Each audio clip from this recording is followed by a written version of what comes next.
blessings. We have the new moon in Aquarius today, and I wanted to come on and give you a new moon lunar energy report. So, I am going to be using two different tarot decks today. I might pull a third one. We'll see how I feel. But first, I'm using the Modern Witch Tarot deck. Super fun deck. It's based on the Rider-Waite-Smith deck and is a remake of that. And then I am using the Priestess of the Light Oracle, which is a fun oracle.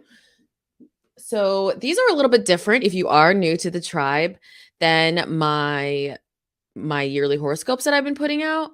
These are a download on the new moon and full moon. I do these every month, and it gives you the energy for a couple of weeks after the new or full moon takes place. So this is basically like a nice horoscope of the next few weeks and what you can expect for your zodiac sign.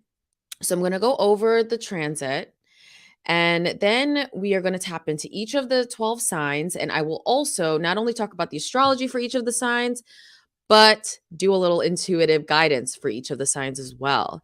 And I also encourage you, obviously, watch your sun sign because that's a nice basis, but also watch your rising sign if you know it. And you can also watch your moon sign, and that will give you more of a wider view of the couple weeks ahead. So let's get into today's new moon in Aquarius, which is at 3:53 p.m. Eastern time. So this is happening this afternoon, and I'm filming it. I'm in New York, as you all know. So check out for your own time zone where you are having this new moon in Aquarius in your own location. But it's happening at 3:53 today.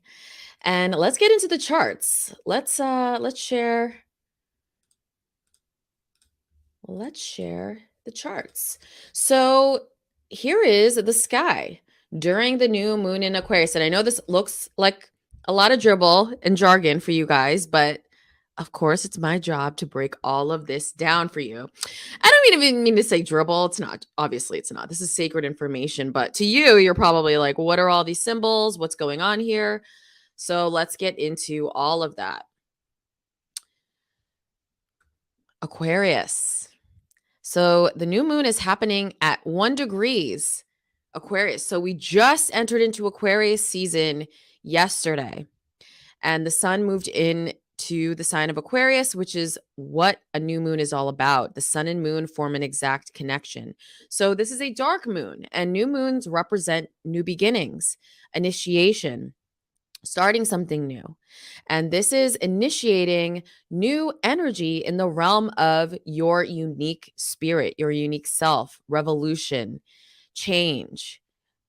This is really all about being your true, authentic self. That is what Aquarian energy is all about. This is also about, on a collective scale, this is about the collective. This is about large groups, friends, humanity. So, this is also initiating and setting the stage for Pluto's move into Aquarius, which I will be doing a separate video on that. Don't you all worry. But Pluto will be moving into Aquarius on March 23rd. And this is so impactful because this hasn't happened since 2008. And we had Pluto moving into Aquarius. And we all know what has happened between 2008 and 2023. And I did talk a lot about that in my Pluto return video. Check that out. That's on YouTube, and it's also on the blog, on the Coven. But this is a complete overhaul of humanity that's going on here. But this new moon in Aquarius obviously is a new moon transit. This energy lasts for a couple weeks. This isn't as big of a transit as Pluto in Aquarius, but it is setting the stage and triggering certain things around that area of life before Pluto makes its peak into the sign of Aquarius. So we're at an early degree, and the sun and moon will be forming a direct opposition with Black Moon Lilith in Leo. So this is adding to this rebellious, like erratic, unique, it's self-empowered energy of this new moon. So we all know about the dark mother here who leaves when dinner is not being served at the table and she's not being treated well. She's like, no, you all know the story. And if you haven't, go check out my first Black Moon Lilith podcast video. And I've done a lot of content around Black Moon Lilith and Lilith. Of course, this is Lilith astrology. But Black Moon Lilith is about not taking any shit. And Black Moon Lilith in Leo is also about not allowing others to dim your light. And I am going to be doing a separate video as well on the Black Moon Lilith transit. It's about 9 months this year. I mentioned this in my collective horoscope, and I talk about this in the by sign horoscopes for this year, but we will have a separate video on that soon. But this is basically rebellion against being the black sheep. This is like black sheep stepping through right now. A lot of you, if this applies to you, you may not have felt like you have been accepted by society, your skills, who you are, what you have to offer, your creativity.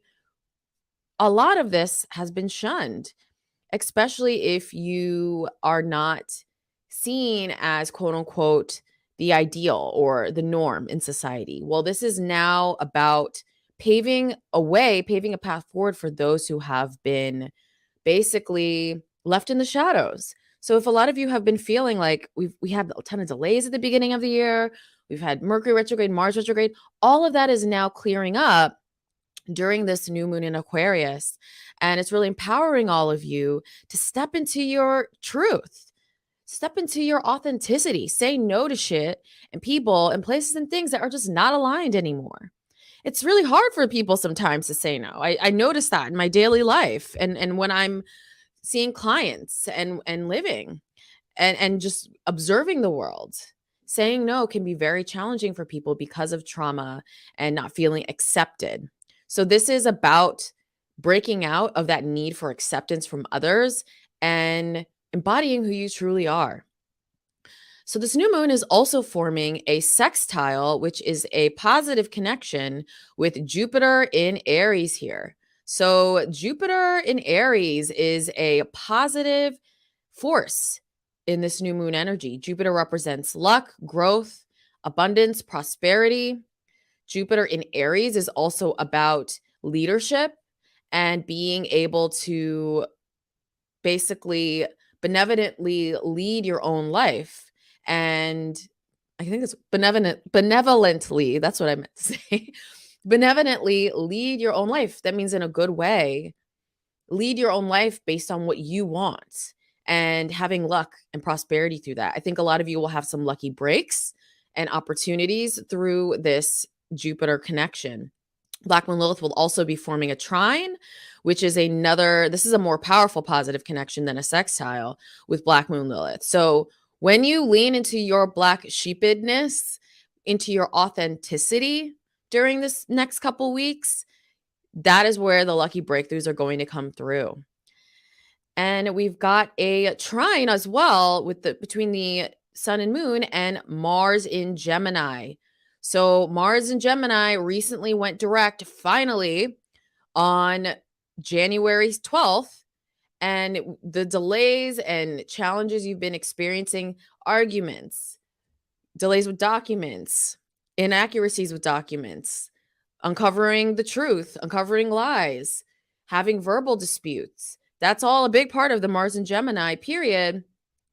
And now this is positively empowering that Mars energy. So you are going to feel empowered to stand in your truth. Gemini represents, even though it's the duality of the truth, it's speech, it's communication. And Mars is driven to speak their truth in Gemini. And so this full moon is supporting that energy as well. We're also at a Mercury retrograde, which is also activating this new moon in a positive way forward. And we do also have the Venus forming a almost exact connection with Saturn. Venus is going to pass over Saturn soon. But that also is all about a new foundation, a new financial foundation. I think on a global scale over the next couple of weeks, we already saw that shit with Bank America and just we've gone through really challenging times with Bitcoin and crypto and a lot of these electronic currencies. This could amplify some of that, which is leading us towards Pluto in Aquarius, this Venus-Saturn conjunction. So this is change in financial and digital currency and online currency with that connection. We are going to see that during the Pluto and Aquarius transit. And I'm going to do a whole talk on this for you guys. But Venus and Saturn together as well can also represent more of a long-term contract, long-term financial relationships, long-term love relationship. So improvements on that. And also a lot of people will feel social again. So Saturn in Aquarius, we've been on lockdown for most of Saturn in Aquarius, not like all of it. We were on lockdown for the first part of it in America. I'll speak to what I know. But during Saturn Aquarius, that is where the restriction on the collective was happening. And so now Venus coming along and Saturn is moving out of Aquarius in March into Pisces. Venus is coming along to really loosen up those restrictions even more. And a lot of you are going to feel more social again. Aquarius energy is all about socializing in large groups. So that also is going to be a major theme during the next few weeks. So let's get into each of the zodiac signs. And of course, I'm going to